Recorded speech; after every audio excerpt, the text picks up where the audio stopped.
Hello there. We're into the Arban duets. I think you know that already if you're here. Please pardon the quality of my voice. I'm suffering from a cold, but I hope you're well wherever you are right now. I wanted to do this one because I don't like it. This is number 32 and it's called Melody. I have a guess about this. I have no idea whether this is true or not, but I'm thinking that a lot of the ones that Arban titled Melody, maybe he wrote himself. Not necessarily all of them, but I think that's a possibility. One of my students was in my studio the other day, and we were working on Air by Mozart, which is one of the duets. You may have looked at it already. And after we were walking out, and he says, "Wow, that's a catchy tune." In other words, it keeps on going through your mind. Sometimes composers try and write things, and they're trying to be catchy, but they don't necessarily work. You know, Mozart, even the things that he wrote when he was quite young, they kind of seem to work. He has a kind of a knack for musical composition, musical thought. Most of us realize that by now. So with this tune, the reason why I wanted to spend some time on this today, other than it's one of the Arban duets, I said I don't actually like it.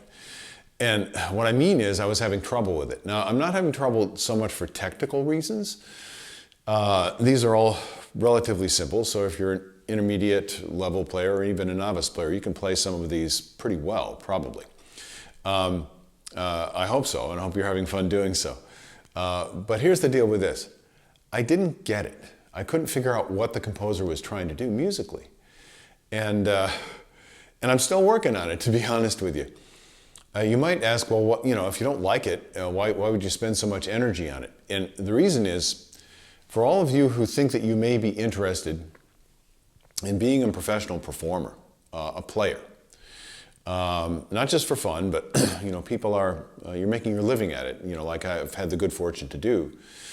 When that's the case, whether you like something or not makes very little difference. It's kind of like being an actor. If you want to act, you look at the part, you see if you think you can work with it, but that character might be nothing that you understand well or nothing like you, like the way you really are at all. This brings your acting skills into question. And so I'll try and show you what I mean. I'm gonna play through. I'll play through the first part to begin with because, like I said, I'm still working this out. Let's see if I can bring some character out that makes sense to you. I was having trouble finding, like I said, getting a sense of what the composer, whoever it is, wanted. Okay, here we go.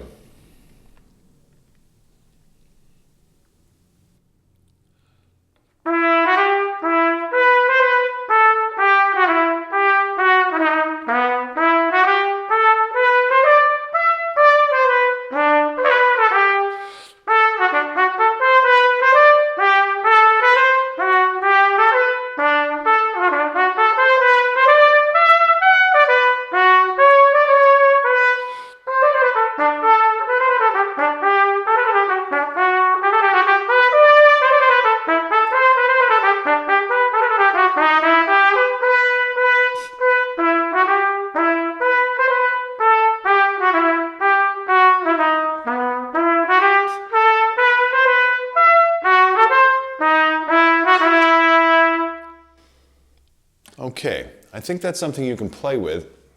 There are clearly some flaws there.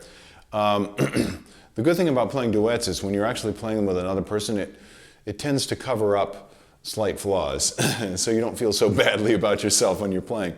And that can be a very good thing. It's a good reason for playing duets, so you're just free to play, you're not worried about, something that doesn't sound quite right. Okay, I still don't like it, so I'll be really, really honest with you here. But I want to make a comment about what caused the problems for me. I can see the form to begin with. Dun dun dun dun dun dun dun dun dun. Okay, it's very repetitive. You see, it's in 4-bar chunks. There's the first section, 4 bars, 4 bars. The second section It's this different material. It would be the B section if you're into form and analysis. The third section, it's also different material, and the last section. And they're 2 4-bar phrases, basically. They're very repetitive. That's one thing that makes it difficult.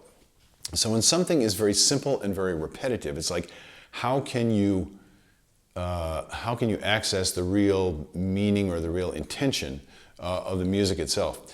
And what I started to do is I'm looking at the music and I'm seeing, okay, it's mezzo forte with a decrescendo.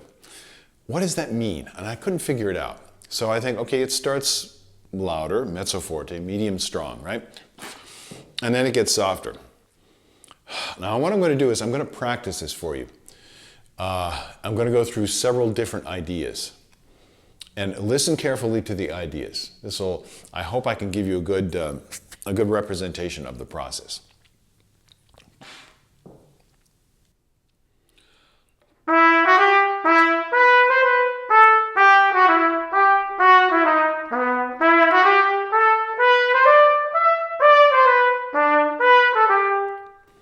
Now, I'm not accenting. I'm just starting mezzo forte. I'm not going. That would be way, way too heavy. Way too heavy, right?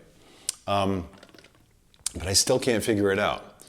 And what I realized is that marking, that decrescendo, is messing me up. So I'm going to give you a little tip here. When something is not, it doesn't seem natural to you, look at the markings, take them into consideration, see if you can figure out what the composer had in mind musically. And if it gets in your way, for example, if you see a P for piano and that's getting in the way of playing with a beautiful sound because you're constrained by seeing that, just get rid of it. We have this stuff called correction fluid back in the days of the typewriter, where you could just take this little stuff and you go bloop and it's gone, right? So that's what I would actually do if something is bothering me from the music. It's hard to ignore it when you're looking at it all the time. And I still think that's what's giving me trouble here, is I'm looking at these things and they're just not making sense. I'm not translating them well into the music. So if I didn't have any markings, if I had no dynamics, no markings at all. And by the way, if you're interested, some of you may have played many times the Haydn Trumpet Concerto. And I've seen the actual manuscript of the Haydn Trumpet Concerto. And I don't know if it's still on display, but you can go see it. It's in the British Museum in London. And when you see it, you notice something interesting. There are no markings of any kind. It's just the notes. So Haydn was trusting the soloist and the conductor, whoever that might be, if there was a conductor, the concertmaster possibly, to make the musical decisions, to interpret the music. That's what we're talking about here. So get rid of the markings. What did I discover when I got rid of the markings? To me, it seems like it wants to bounce, and it's a very strong rhythm.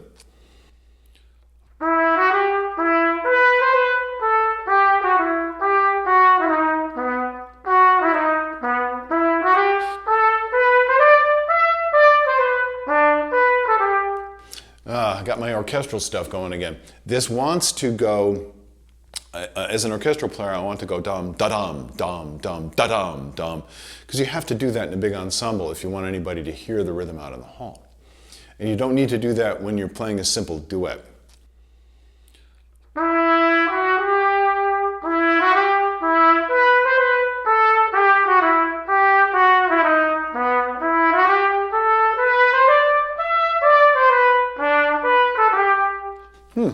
Now it sounds more like a melody, doesn't it? I can hear the shape of the line. I can hear the sense of direction. It sounds more fluid. It sounds more vocal. See, those are the kind of things you give yourself a chance to experiment until something feels right to you. And sometimes this takes a while. Like I said, I'm still working on this. And most of them I can just play, but this, I just play it and it makes sense. This one didn't make sense. The second part makes even less sense. And the reason is, when you take it out of context of the first part, it doesn't make sense. It's just, you don't know what you're fitting with. You don't know what you're part of. There's a life lesson there somewhere, I think. So one more thing before I play the second part for you. articulation, and that's, articulation has to do with separating things into their component parts. It has to do with speaking clearly. It can be defined in a lot of different ways, okay? So if I think about how hard I'm articulating, in other words, how accentuated, how strongly pronounced something is, that's one part of articulation. But a part that most people miss is, what about the articulation at the end of the note? And here you have eighth notes going into rests. Now what I just did, and I hope you heard it, if you didn't, wind it back and listen again. And I think you'll hear that the notes are more, you might call them a little bit more loose or a little bit more wet at the end. They're not so tight and dry. So I'm going to go ahead and play once more, and I'm going to play several different styles of release.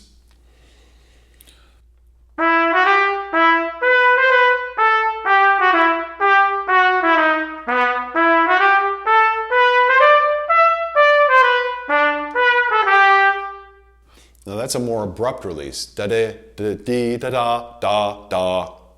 Now I practice all these things with my voice. Not working too well today, obviously, but I do the best I can to say, what is the idea? That's what I'm looking for. Now I'm going to play them a little bit looser on the end.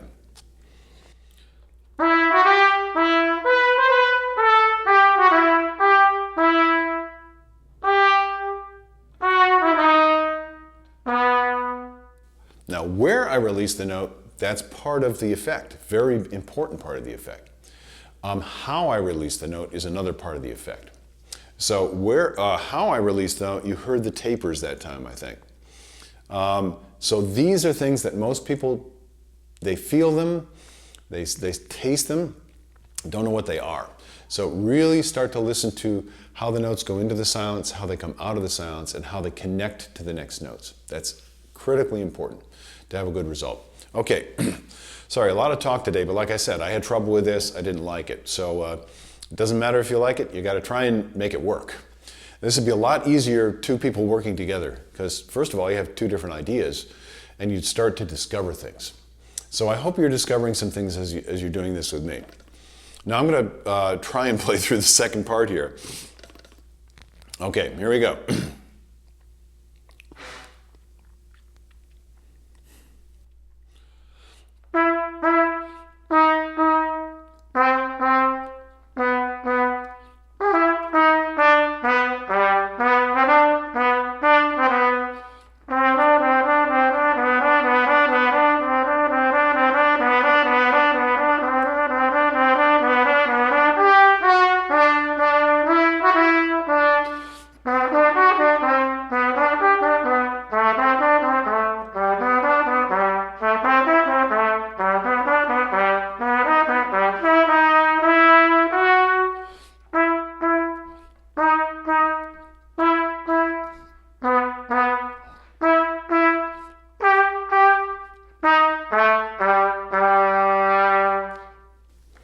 Okay, that's still not comfortable for me. I wish, I've said this before, I wish we could play this together. It would make my job a whole lot easier.